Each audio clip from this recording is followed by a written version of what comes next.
ča je ča, reći ću vam ja. Dobar večer, dragi prijatelji, i dobrodošliva Trdi Čakafeć.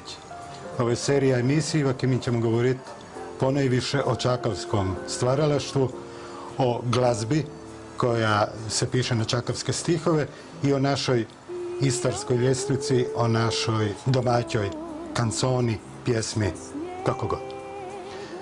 Većina gostiju bit će nam pjevači ki pjevaju čakavske pjesme, ali govorit ćemo i sa onima ki pišu stihove, govorit ćemo i s onima ki pišu glazbu, a govorit ćemo i s ljudima ki delaju va čakavskim katedramin, ki se bave čakavskim zajikon i ki će nam povedat malo o čakavštine, kako bi se to reklo, temeljitije.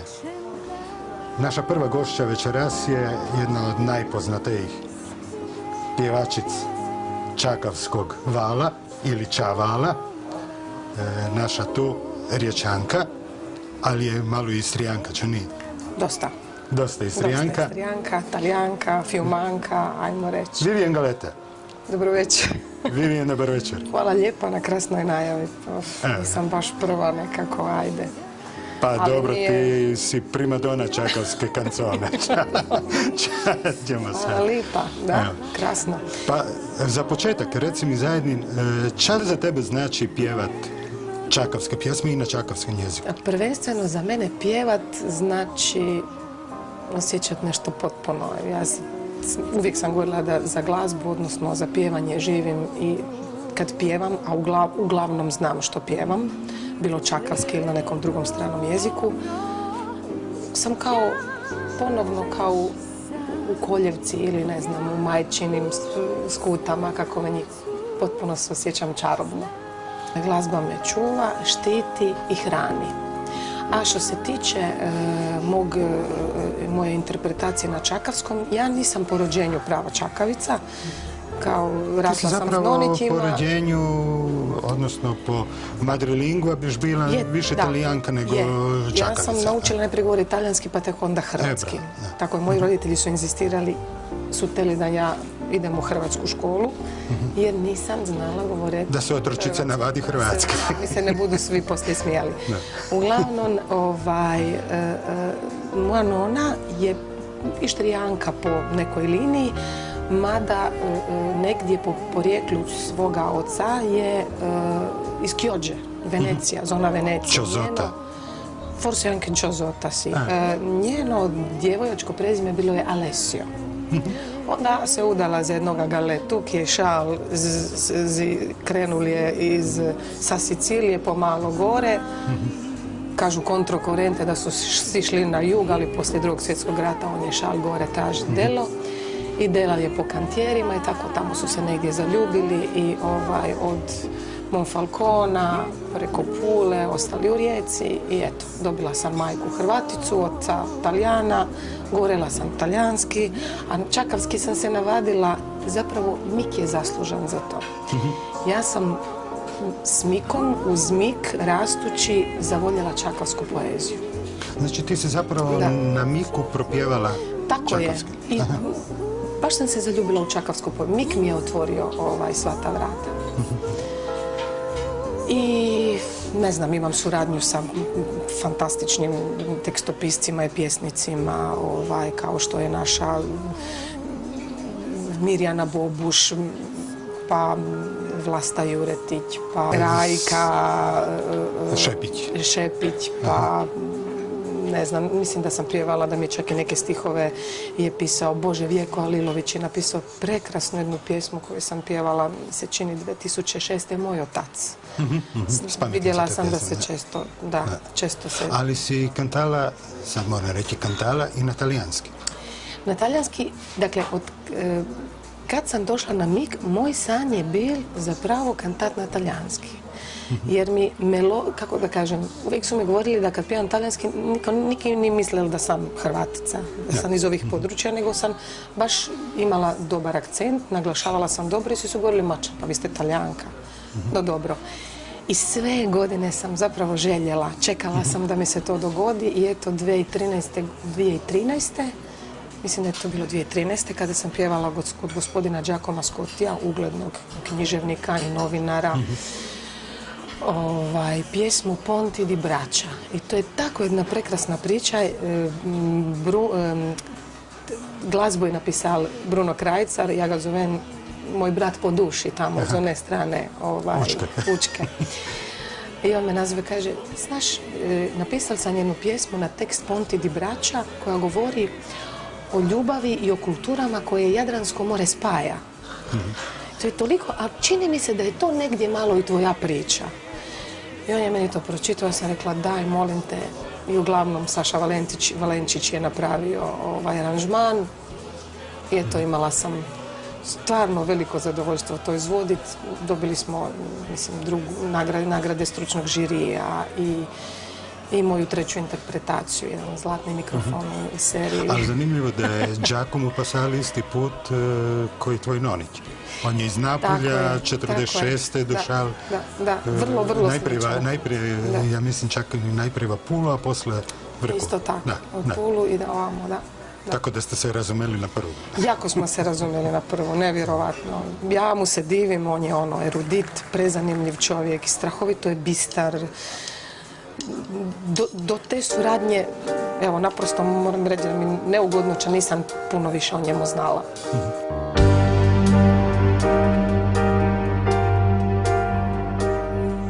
Il tempo costruisce nel suo andare ponti di braccia fra le opposte sponde. Il mare nostro è un comune mare, chiama una voce, l'altra le risponde, ed io cerco l'altro perfino nell'aria. Tu mi ritrovi dove nasce il sole, di qua e di là ritrovo la mia patria, nutrendo diverse lingue e parole. Insieme sulle sponde di uno stesso mare edifichiamo un ponte per andare e per tornare, pur essendo lontani e per lingue diverse. Scambiamo canti e versi, ci porgiamo le mani insieme sulle sponde di uno stesso mare. Edifichiamo un ponte per andare e per tornare, pur essendo lontani e per lingue diversi. Scambiamo canti e versi, ci porgiamo le mani.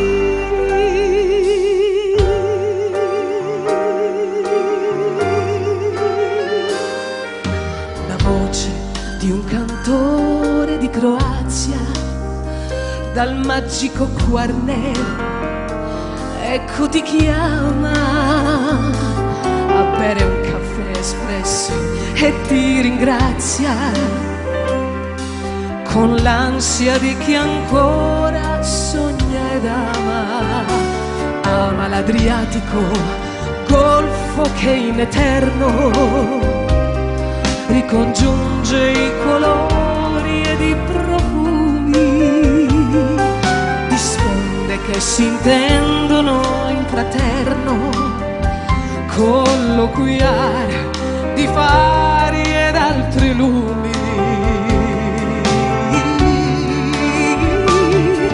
Insieme sulle sponde di uno stesso mare edifichiamo un ponte per andare e per tornare, pur essendo lontani e per lingue diversi. Scambiamo canti e versi, ci porgiamo le mani.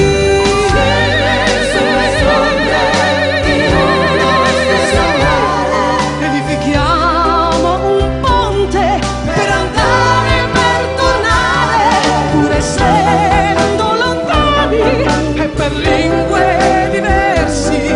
Scambiamo canti e versi, ci porgiamo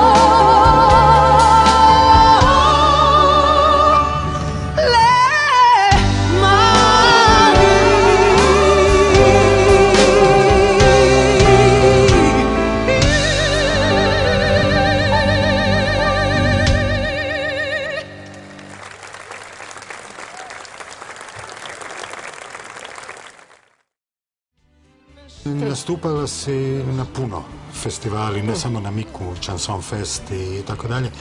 I dosta nagrad si dobila, ali koliko se ja spametim, to su uglavnom bile nagrade stručnog. Pretežno nagrade stručnog žirija. Kada sam nastupala sama su bile pretežno nagrade stručnog žirija, nagrade struke, a s Voljenom sam osvojila publiku. Tako da Voljen uvijek ima kartu za publiku, a ja očito se malo više, na mene malo više reagira struka, možda zato što... Ti si više duša, a manje puk. Pa ne znam kako bi to rekla, ali recimo možda ja volim više eksperimentirati. Ja sam osim na Miku i na Chansonu izvodila skladbe koje su bile u jazz stilu. Znači čakavski u jazz stilu. I to sam još, čini mi se da je to bilo početak 2000, ne znam koje godine, kada su istovremeno bila dva festivala Melodije Kvarnera i Mik. Da, to je ono kad smo se poigrali je pokojni Milat je napisao jednu prekrasnu pjesmu More, na tekst Vlaste Juretić. I tu smo se poigrali i prvi put sam čula, evo žao mi je ako sam možda izostavila nekoga, ali prvi put smo se poigrali i se dogodio jednakav jazz valc na Miku. I postoji hit, nevjerovatno. Puno se izvodio na Radio Rijeci. I sad sve do nedavno, kada sam u suradnji sa jednim prekrasnim odvjetnikom Smiljanom Kirinčićem, koji inače bio prvi pijanista jazz grupe Elvis Stanić, napisali je baladu za Mololongo i jedan krasan tanac, odnosno tanca se pjesma, koje potpuno, ova tanca se ima malo tanga u sebi, ali prekrasna jedna priča u trećem licu koja govori o nekakvim situacijama u životu. I tekst je kao igra, kao da se priča, a aranžman ga stalno boja i nosi. Tako da sam imala krasan uspjeh sa Smiljanom Kirinčićem pred Pasane Galeta na Chansonu. Osvojili smo sve nagrade sa tim krasnim džezom za Mololongo i on je sam svirao, odvažio se svirati.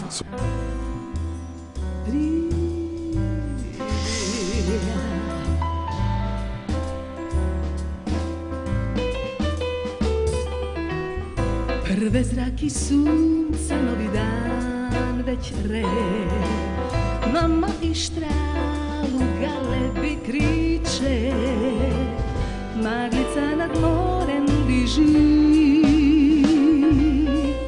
ferali se gase, moj se grad zbudi, na noćnoj rosi okupan i čist, arija po moru riši to mirakul je. Pridi na Mololongo, kugod večer bez sna, pridi na Mololongo, kada si dešperan, pridi kad mi volje ili si inša pjan, videt kako rika se blešti.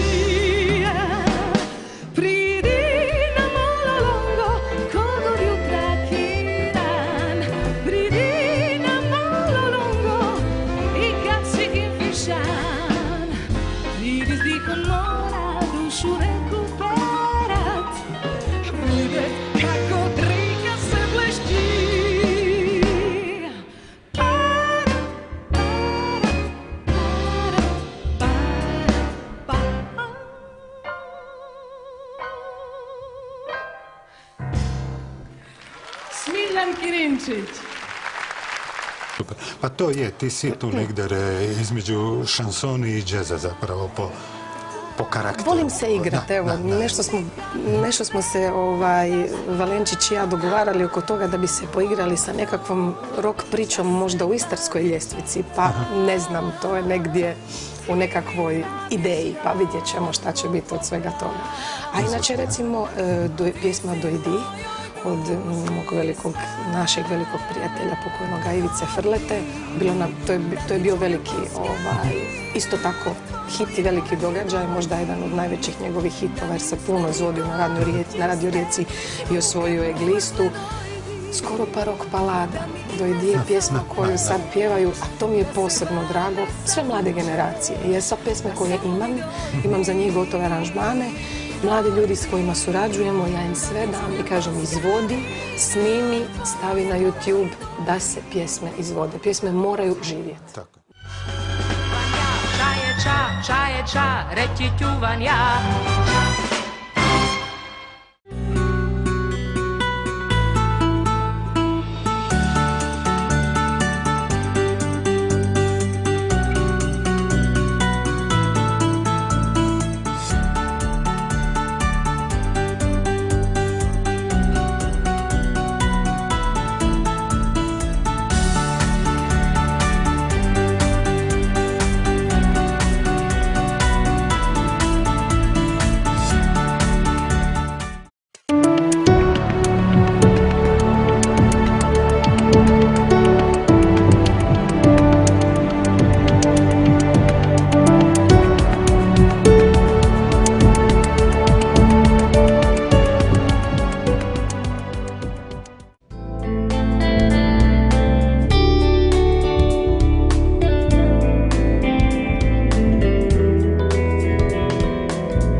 Čaje ča, reći ću vam ja.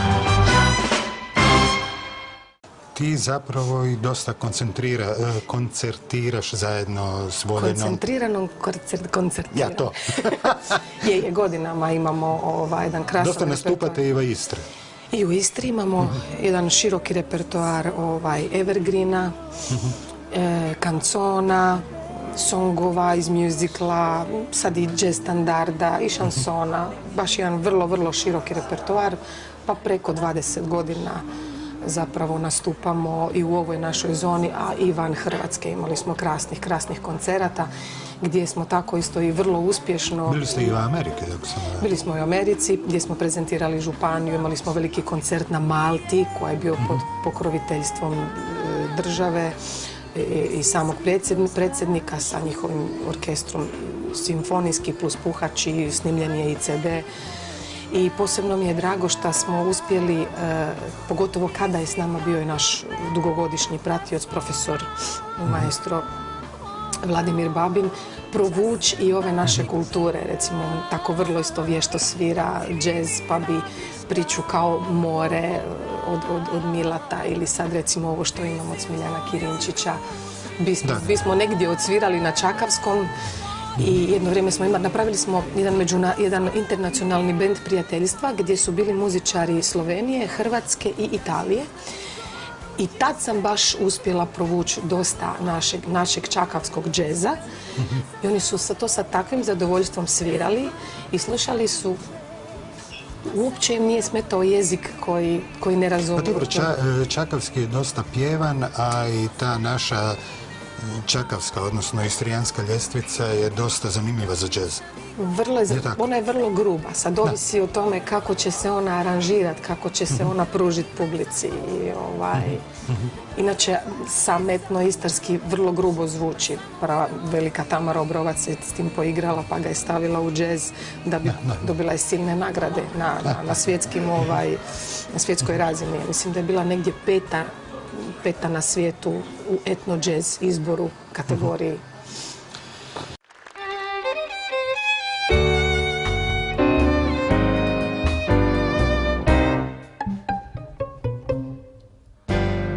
Večer prišal je na bal, v šali je bil karneval. S tišču se dela, nogi se pletu, svaki gleda moju stran. Pa sala je mimo njega, ruku mu dotakla. Partizan jun je, a onda fermal, nikad ni zna ni kako, ni zać.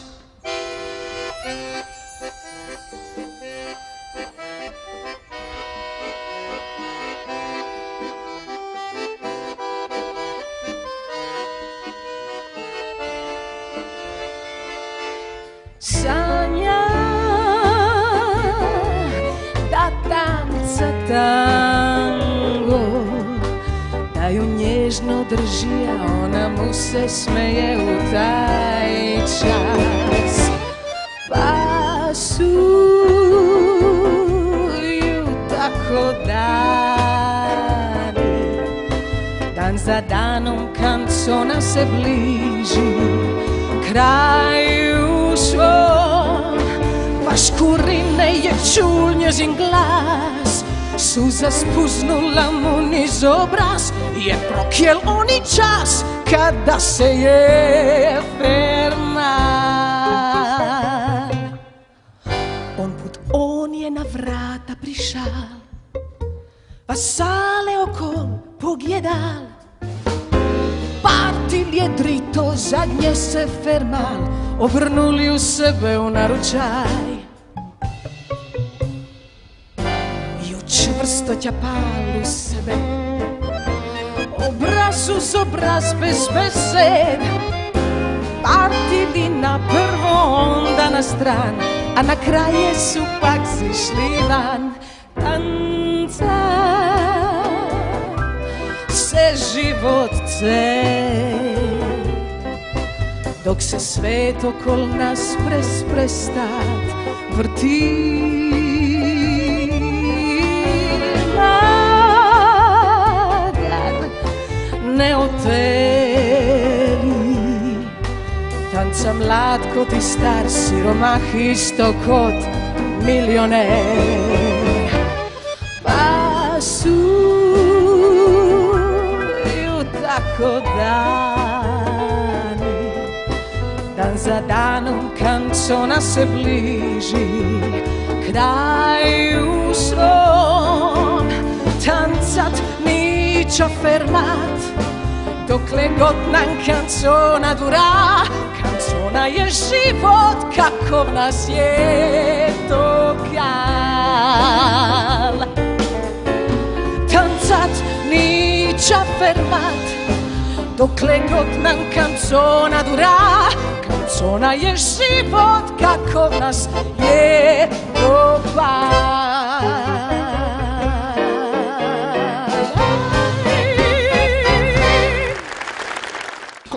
Došli smo do kraja. Puno ti hvala.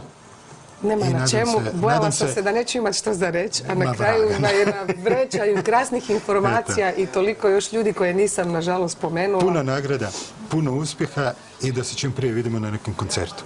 Hvala lijepa, svako dobro. Dragi gledatelji, doviđenja do druge nedelje.